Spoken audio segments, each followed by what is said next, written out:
This is the #1 showbiz podcast. It's Talk for Two. Here's your host, Matt Bailey. Thank you, Gary. Welcome to this, the final episode on the final day of Mystery Week. Now, growing up, there was a show I absolutely loved, and I still do to this day. It's called Forensic Files. And if you've been devouring this show all week, there's no doubt you've heard of Forensic Files. Now, Forensic Files, with silky-voiced narrator Peter Thomas, somehow managed to make true crime soothing. And, it is a bedtime standard for me. It really is. And I'm not alone. YouTube, Bill Hader, True Crime. The SNL star does the same thing. He falls asleep to that soothing voice of Peter Thomas, which I'm not even going to try to imitate.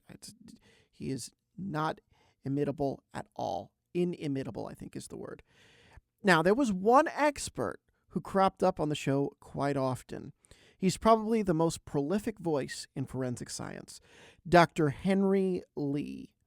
Dr. Lee is currently the director of forensic research and training at the Henry C. Lee Institute of Forensic Science and distinguished chair professor in forensic science at the University of New Haven. That is quite a mouthful. He began his career in law enforcement before switching his focus to forensic science upon arriving in the United States. Now, when I say this conversation was fascinating, it doesn't even begin to do it justice. I mean, I was sitting here on the edge of this was one of those edge of my seat interviews. Dr. Lee and I talked for 40 minutes. He was most interested in discussing the state of forensic science today. He says the art of the science, that is, interpretation of the evidence, is lessening in favor of a strict adherence to the facts, almost just like a reading of the facts and the facts and the data only. Expert analysis is being relied upon less and less in the courts. Plus, we also discuss Dr. Lee's time as a refugee in Taiwan with his family and his being in law enforcement there. How he came to America, and this is really moving, the first case he ever worked that stuck with him. We talk about it all. It's all-encompassing. It's a really enthralling 40 minutes, and it goes back to the philosophy that we opened this week with. You've heard them give commentary on TV. Dr. Henry Lee has been in like every true crime documentary ever. But how much do we really know about him? So here now, to tell us why we leave bits of ourselves wherever we go, our interview with the legendary Dr. Henry Lee. Dr. Henry Lee, forensic pathologist, icon, gentleman at the forefront of all of the forensic sciences.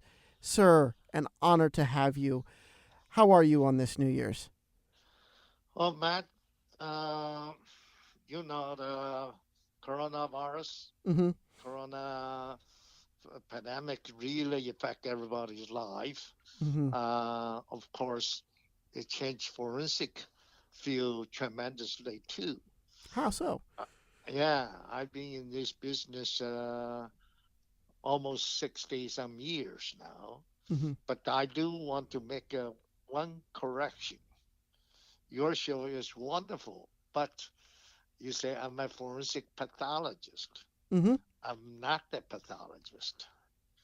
I'm a forensic scientist. Yes. Forensic science is a much broader field than pathology. About 30-some subspecial discipline area. Yes. Forensic pathology is one of the specialty area. Yes. Forensic pathologists basically do autopsy. Right. On the manner cause of the death. Yes. That word was on the tip of my tongue because another one of my guests is you're so good. You're for Cyril Wecht. Make some fun of you. No, I appreciate that. No, you are at the forefront of all of forensic sciences. So tell me, how has the pandemic changed investigation, changed the science of investigating major crimes? Of course, the first thing that these couple of years have a move of national standardization. After the National Academy published a white paper 5 years ago and severely criticized forensic scientists has no standard. It's so important to have standard, but the standard is really go so far now. All the laboratory just follow the procedure. They're not going to do anything extra. Mm-hmm. In other words, any technology or new innovative way, it's not on the recommended procedure. Nobody use it. So that alone, sort of a good thing, but push too far, make forensic scientists become a clinical technician. Mm-hmm. You just do the test, leave the rest to the court. Right. So some of the cases, uh, the result are misinformed, misinterpreted. In addition, the crime scene no longer early days forensic scientists. We respond to the scene. We work as a team with the investigator to do recognition collection, analysis, and reconstruction of the scene. But today, uh, most of the uh, city and the state in the country, the forensic scientists, few of them respond to the scene now. So the laboratory people start losing this interaction with the crime scene investigator. Mm-hmm. So they don't have a whole picture. And the crime scene just left to the investigator. So that's with the pandemic even sort of pushing uh, more and more to against the idea forensic scientists response to the scene. Yeah. Wow. So with that in mind, and the future of the forensic science, what's basically what the forensic scientist's role in the future? It's become a very important issue in the next few years. Yes. I think so because I think I think you would agree there's an art to the science as well. You have to be able to interpret what the evidence means for the court, and You taking all of that away kind of hampers. Do you find it hampers the ability for the forensic scientist to give a complete testimony in a case? Yes, you are absolutely right. Now the court just limit the forensic scientist testifying the result. In other words, you just say what did you find without making any interpretation. Mm-hmm. Also, the report is limited. Say you cannot positively identify somebody. Report like early days with fingerprint, footwear, shoe print, uh, firearm, tool marks, handwriting, bite mark. Those uh, basically a pattern comparison. Uh, they think the forensic scientist has no statistical data to back up what's the match means. So they suggest don't use the words of match in the report nor when you testify. What do you make of skeptics of forensic science? As much as there are specials that hail forensic science, there are specials that look into the fault of forensic science. And off of that, answer that first, and then off of that, do you think this taking away of people's ability to, forensic scientists' ability to interpret, is a way of trying to mitigate and get rid of that skepticism and just present the facts? Good question. The first thing, what is the fact? Right. What's the definition? The fact is the scientific fact. Even science is not always black and white. Mm-hmm. So you report the result. You conduct some test. For example, let's say you found some DNA.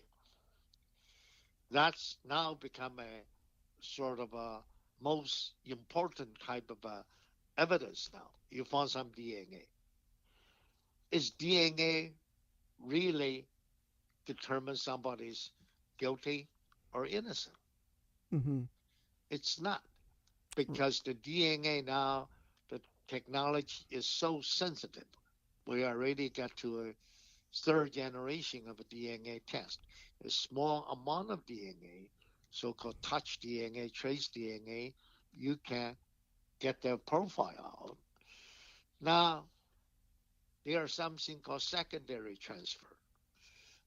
With the COVID-19, we now understand when somebody cough, even you are distance away, Mm-hmm. 5 feet, 6 feet away, they are airborne material, can get on somebody's body or somebody's clothing. Mm-hmm. Let's say, unfortunately, something happened later. Uh, the victim's clothing was analyzed for your DNA. Yeah.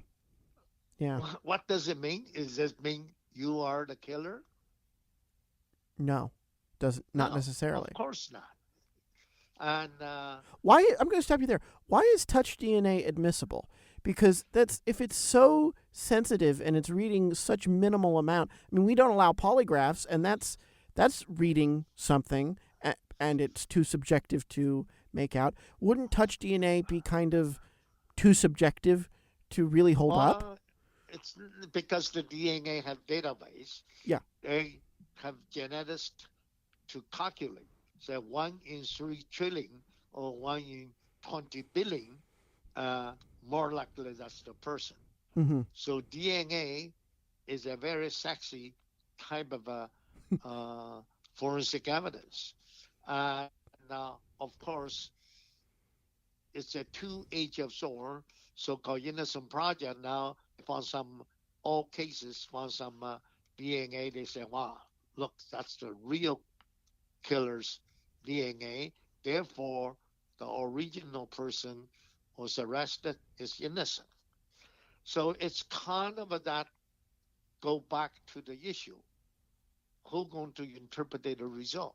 Mm-hmm. If you just report the result, let the court, most likely the lawyer, make an interpretation. Uh, the jury will basically hear the argument, make a decision. So it's kind of a interesting uh, the question you ask, what's the future of the forensic science? So your question is excellent. I really don't have an answer. Of course, many times the case really the public make the decision based on a news media report. Yeah. And the news media report, because this print newspaper is gradually decreasing the circulation. Mm-hmm. More people rely on, for example, radio, television, and web news. Mm-hmm. So the traditional news report, they have certain standards, report a fact. Just like a forensic scientist, we have a guideline, we report a fact. We should not take a personal interest. Mm-hmm. We should not take side. Doesn't matter. This is inculpatory evidence, exculpatory evidence. If we find it, we'll have to report faithfully, present faithfully. Mm-hmm. The reporter should be the same. Report a fact. Let the viewer make the decision. Unfortunately, a lot of web news, they start reporting and they twist the fact. Mm-hmm. Yep. Some even make up the fact. Mm-hmm. So the public really don't know what is the fact, what is not the fact. I think one of the first cases that really is an example of this, and this was one of the cases I wanted to talk to you about because I love this. I love reading about this case. I am fascinated beyond measure of the John Benet Ramsey case. Yes. And I'll tell you why. It's like, and I don't mean to be reductive of this, but maybe you'll appreciate this analogy. It's like the clue board game of real life murder cases, in that everything takes place in that house, yet nobody knows, nobody can figure out what exactly happened on that Christmas night. But it all took place in that house. And it's not like you had a crime scene where the victim was killed and then taken to the woods and you had to backtrace the assailant's steps. No, it all took place in a home. And yet we may never know. From a forensic, scientific, and then, of course, the news media blew it out of proportion and made different allegations at different times.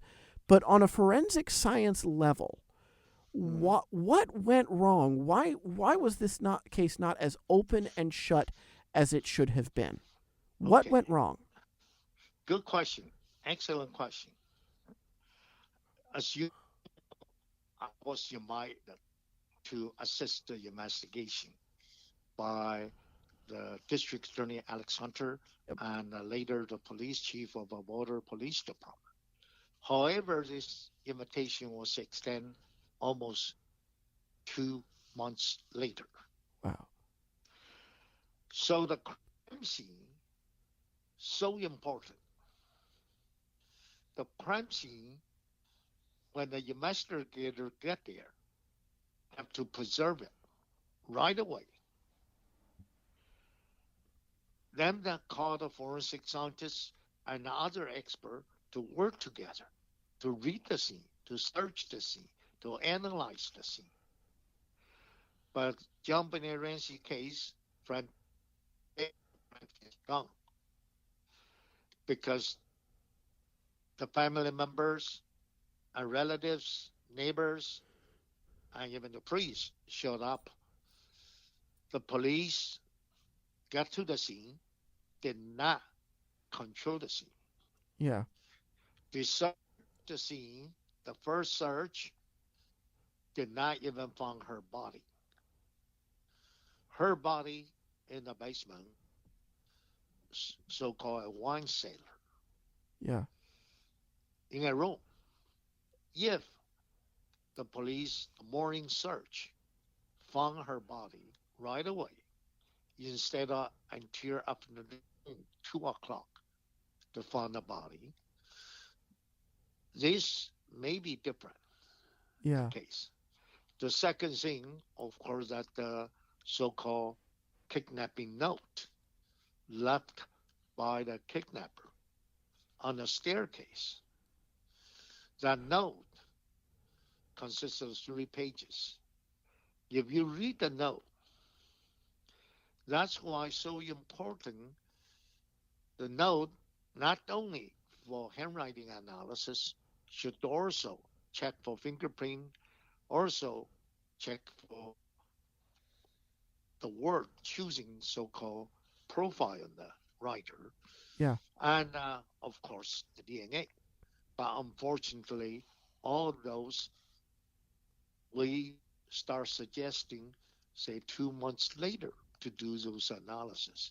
It's a little bit too late. Wow. So the case taught us a good lesson, just like the O.J. Simpson case. The crime scene is the most important area to Yeah. generate correct physical evidence and the scientific fact. Once the scene altered, Yeah. and difficult. That's why we only see pieces of the case. Yeah. That's the reason nobody can tell you exactly what did happen. You mentioned OJ, and I want to go over this real quick because I do want to get to some things about your life and your interest in forensic science.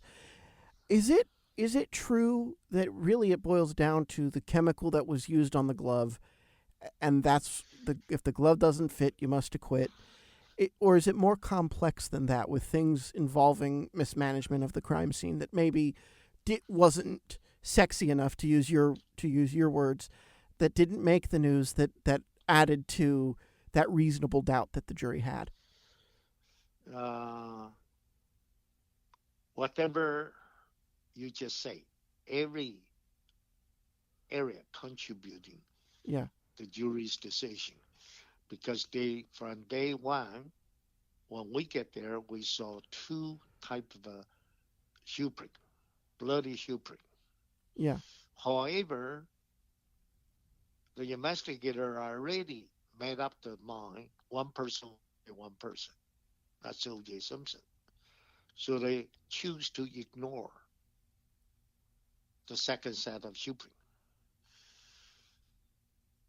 They also selectively submit the evidence to FBI. Initially, FBI shoe print expert say just one type of shoe print. Mm-hmm. Until later, he reviewed all the photograph, crime scene photograph. Then he agreed their second set of shoe print. So with the so-called chemical EDTA found in the blood drops, that's another red herring. Mm-hmm. With the timeline analysis, uh, you have to kill two people, then get to rocking on to be picked up by the limo. So all those become a complicated issue. You cannot fit everything in a one man scenario anymore. Yeah. Then, of course, the investigator lie on the stand. That's probably the last straw. The jury made a decision not guilty. So So, yeah, in both those okay. cases, in both those cases, have you, and you can share or not, in your mind, do you think you do those in your mind what you know of the forensic science? Does that tell you a story, and are you able to come to a personal conclusion who you think are responsible in those two high-profile cases? Yes or no, and then Well, feel free to okay. share who you think did it. That, that's the forensic scientist, the limitation. Yeah. People watching too many TVs think that forensic scientists, we just like a television. CSI, we get to the scene in a couple of seconds, we find some clue, then we collect something, we analyze, we link to the potential suspect, then we chase the suspect, arrest the suspect, a second commercial, already by third commercial, Yeah. case is solved, then we eat in a fancy restaurant, drive a fancy car, Yeah. you, and a lot of uh, kids want to become forensic scientists. I always try to tell them, don't expect yourself going to chasing suspect, drive a fancy car, eating in fancy restaurant. Yeah. We work long hours. We don't even have a hamburger, and uh, it's kind of a many times we're not investigating. Right. We just one member of the team Yeah. make a contribution what we did. Okay, many times we don't know the rest of the aspect of the investigation, Sure. such as, of course, the motive analysis, the background checking, the witness statement, and today the most important thing is CCTV camera recording, cell phone tracing, GPS positioning. All those can contribute Yeah. some important information. Yeah. So solving the cases today is much different than before now. Forensic science, we just look at the scientific aspect of the case, leave this who is guilty, not guilty, to the court of law. Right. We just present the fact. Yeah. Instead of now it goes to court, each side only one partial of the fact. Yeah. You just answer whatever the prosecutors answer. Then the defense asks you a question, you only answer the question. You cannot go beyond. No. They No. don't let you say No. whatever you want to say. Exactly. And like you said, that everybody has their role to play, and that impartiality helps with that. I want to talk about you in the last few minutes that we have here. Your career and your life really has always fascinated me. You Yeah. when you were young, you went from China to Taiwan, fled to Taiwan, came to the United States, went to school here. When did your interest in forensic science, in what we now call true crime or criminal justice, these kinds of investigations, when did that start for you? Well, actually, a lot of news media, and a lot of people think when I was young, I want to become one of the top forensic scientists. That's not really true. When I was in high school, I want to play basketball, Hmm. and my coach says, "Son, when you grow another 2 feet, come back to see me." I try to practice. I try to practice, and I'm pretty quick. I'm sure I'm only 5'8", but I'm pretty quick. But one night I realized each of us have a physical limitation. Also, we have a so-called mental limitation. We're limited by genetics. Yeah. Like when I met Yao Ming, I look at him. We had dinner together. I said, "Well, now I know my limitation. How can I fight the ball with Yao Ming?" So by the time I graduated from high school, initially in Taiwan, we have a national test according to your score, and they assign you to a university. My first choice is the Maritime College because that time, Maritime College, when you graduate, you have a good job, can become a sea captain. I was born a long time ago, 1938.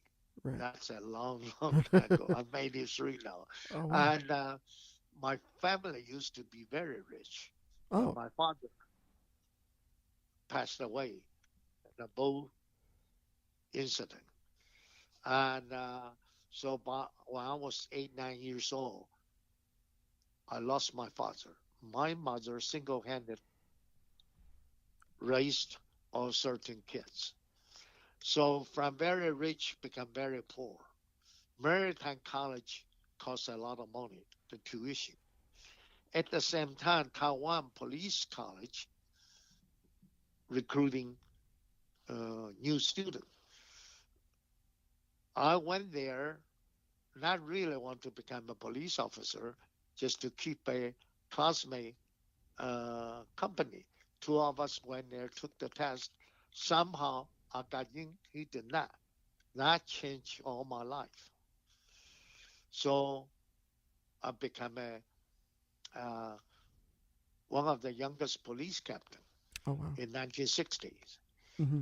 Worked in the police force for about 5 years, but in 60s, the whole world police finding information basically by interrogation.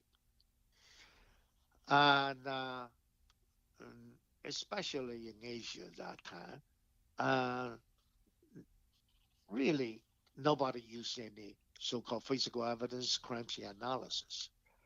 But after 5 years, I saw a lot of innocent people was forced into confession. Meanwhile, some guilty one was able to escape the justice. So that's why in 1965 I decided to come to the United States to study, to pursue the science, and try to use scientific knowledge combined with my police experience to work in the forensic field. That's how I started. I love that. I absolutely love that. Do you remember your first big case as a scientist? In U.S. or in China, in I- Taiwan, In wherever, if whichever you have. one is the first one that sticks out in your mind. Oh, I have so many cases sticking out of my mind. I'm Just talking so way many back, the cases. first one. The I work with a lot of a good investigator about yeah. from 74 countries now, Oh, wow. about 8,000 cases. The people, of course, the media always interest Kennedy assassination, O.J. Simpson, John Benet Ramsey, Vincent Foster Dash, Clinton and Monica, all those high-profile cases. Yeah. But in, as a forensic scientist, doesn't matter how rich the suspect or victim, how poor the victim. We have to treat them equal. Yeah. We have to give 100% our heart, our mind to work on their cases. Love Of it. course, in the United States, one of the cases stick out in my mind. As a matter of fact, 2 weeks ago, I was teaching now everything. You talk about changing the life. We don't have in-person classes now. We do remote, virtual training. Uh, Korean have a mm, national police conference. Couple of thousand people out there. I was their keynote speaker. We talk about how important the observation, the scene, Yeah. because the Christmas, Thanksgiving, I still remember. Thanksgiving is a very important uh, day in United States, as a matter of fact, in Western country, the family reunion. I try to find the origin of Thanksgiving. It's appeared to be from England, and it's pretty interesting. But after I come to United States, I learned the custom. I celebrate Thanksgiving. Use that year, my family, my son, my daughter, and their family will all gather together. Also, every year I invite some foreign student to my house because they have no place to go. So we share a turkey. I love that. But middle of the meal, the phone rang. I was called to the scene. A old lady, uh, her body was found on the kitchen floor. She lived alone. Um, Connecticut State Police Major Crime Squad and Manchester Police Department respond.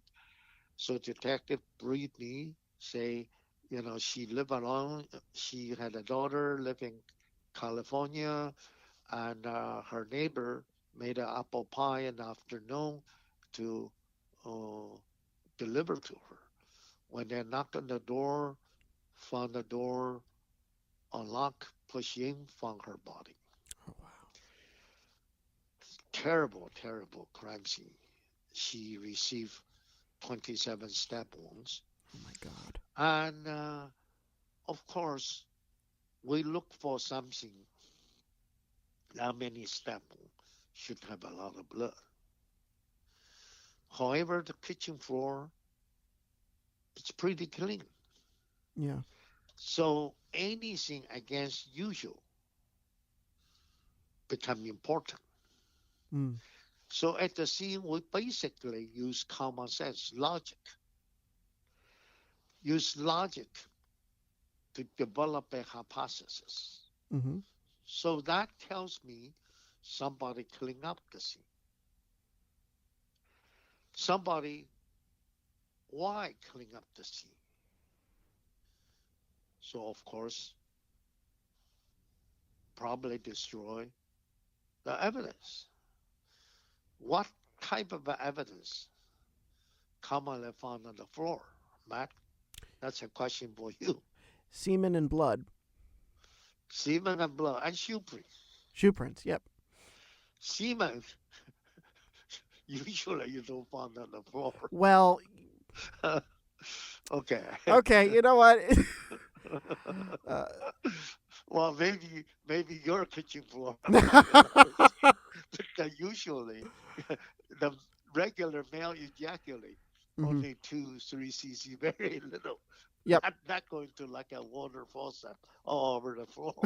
Uh, so shoe print. So must have bloody shoe print. Yep. So we usually at the scene we use chemical, we use instrument. So we use a light source, special light source called alternate light sources. We examine the floor. We found a couple of potential area. We use a chemical called tissomethylbenzidine. We spray on the floor. Boom, boom, boom. Couple of shoe prints showed up. And don't ask me why. We forensic scientists, I don't remember my wife's birthday, but memorize shoe print patterns. Hmm. Right away, I know what kind of shoe print, brand of shoe. Of course, today it's much easier now. We just scan the shoe print into the database. The database will tell us which manufacturer uh, made the shoes. So what we did is mobilize a lot of detectives. Middle of the night, we asked them to search the garbage can. Mm-hmm. I still remember my chief of detectives said, Dr. Lee, that's going to cost a lot of overtime. I said, fine, let's worry about overtime later. And we have to search the garbage can. He said, why we don't seal the scene tomorrow? We search the garbage can in the morning. Outside is snowing Yeah. because tomorrow is too late. The garbage can was collected. Mm-hmm. Now you have to search a garbage dump. Yeah. In my career, I searched a lot of garbage dump. Very difficult to Yeah. find a pair of shoes. Hmm. Even you find it, this contamination already pre-exist. So search the garbage can, and later detective recover a pair of sneakers. Same brand, we found the blood on it. Subsequently, DNA tests show that's the victim's blood. Mm-hmm. From the shoes, inside the shoes, we recover DNA, also hairs. Then, of course, investigator start checking all the department store shoe store and found the suspect use a credit card, charge a pair of shoes. That's the victim's nephew. He was hooked up with drug Oh wow. and harassed and for money, and somehow that night hit her too hard and killed her. So he he worried and will report to police and just kill her. Oh my God. That's a very unfortunate case. I drove home middle of the snowstorm, early morning about 5, 6 o'clock on the highway by myself. Nobody even thanked us. Reporter did not even know that case because already solved. Mm-hmm. Because she is not a rich famous person. But we do feel, I know all those investigators feel the same way. We Yeah. did not sleep. We worked so hard because every victim deserves justice. Every I did victim. not even have my turkey. Hmm. You talk about cold turkey. I still remember my wife saved the two pieces for me. I had breakfast, cold turkey. But this is life. This, Yeah. when I look back my career, I remember some of those victims, you know, Yeah. misfortune, victims' family, really begging us, can we do everything, anything to find the killer? But not always we have the answer.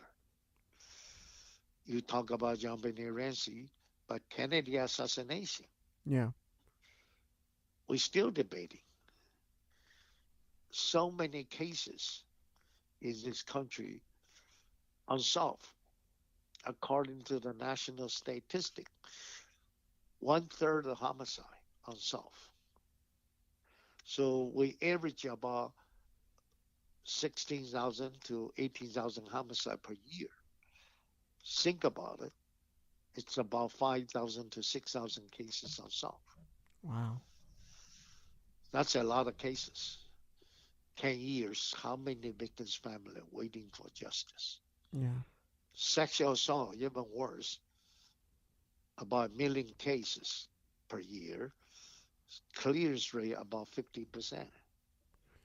Then you talk about robbery, burglary. So a lot of cases. No wonder the public lost confidence on the investigator. Yeah. Not always the investigator's fault because just so many cases, the lack of resources, lack of support. And of course, today, with the new technology, as I just said, CCTV camera, that provide us critical tool in solving cases. In addition, the cell phone, computer, e-message, that many recent cases, we just analyze the result data, provide a crucial lead. Okay, Yeah. Matt, I think it's about time now. Oh my gosh. Well, I gotta let you talk. I'll ask you one last question here to wrap it up real quick.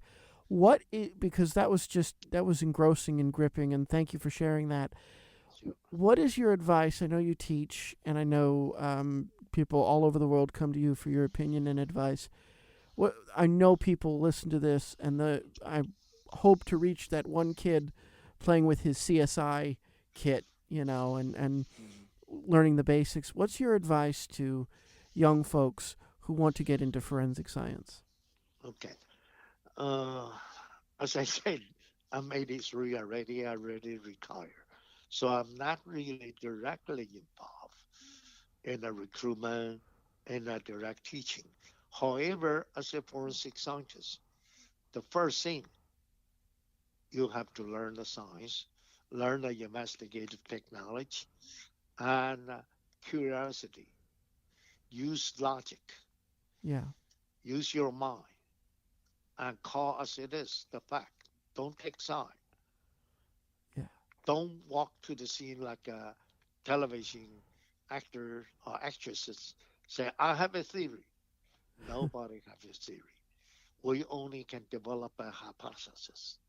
Theory is something you have to test it, verify, and correct. Then you call it theory. Yes. Well, using your intellect, using your brain, that has taken you so far. Dr. Henry Lee, thank you for spending your evening with us.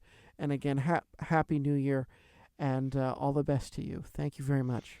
Thank you, Matt. Thank you. Thanks, everybody, all the listener. Have a happy new year, healthy, safe new year. Dr. Lee, thank you so much for making the time to talk to me. I could talk to you for hours upon hours upon hours more about all of it. You'd never know you were in the 80s the way you light up when you talk about forensic science. It's been your passion for decades, 6-decade career, and everything you have received in your life, all of the honors you have earned. Thank you very much for sharing some of that wisdom with me. That is it for us today. Remember, you can always check out talkfor2.com for the latest episodes. Also, subscribe to us in iTunes, Stitcher, Spotify, and wherever you get your podcasts. Follow us on Twitter and Facebook at Talk4Two. You can also follow us on TikTok at Talk4Two and Instagram at Talk42Pod. Reach out to me directly at talkfor2cast@gmail.com. That's TALKFORTWOCAST@gmail.com. Signing off, I'm Matt Bailey, reminding everyone out there to keep talking for two. You can hear more show business interviews with the stars at talkfor2.com.